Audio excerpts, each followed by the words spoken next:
What is a credit score? A credit score is this dumb adult game that was made up before either of us were born. It's a number that tells the world how trustworthy you are when it comes to borrowing money. And your score could be anywhere between 300, ace bad, and 800. It's good. Why those numbers, girl? I don't know. Someone must have been. Have you ever taken an Uber? Me. When your driver does things that you like leave you alone, or offer you 14 kinds of free gum, hey, that driver's rating goes ugh. When you do things that credit or loan companies like making your payments on time, or keeping your credit card debt low, hey, your credit score goes up. Ugh, why do I even want a good credit score? These people don't know me. Yeah, turns out the world has this weird obsession with your credit score. Whether you're trying to buy a new phone, you want this iPhone 1511? Let me check your credit. Or trying to get a new job. We think you're a great fit, but let's just check your credit. Okay. Or in the future, trying to get that cute new car or house. This Tesla spaceship's almost yours. Just gotta check your credit. People want to know if they can trust you with money. So if you want people to give you stuff, your credit score matters. It's a weird game, but one that you can learn to play so that it doesn't play you.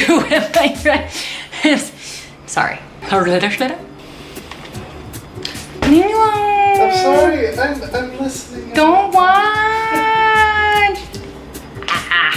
Like any coffee or something. You gotta pee. Put a pillow over your head. Hi. Hey. Hey.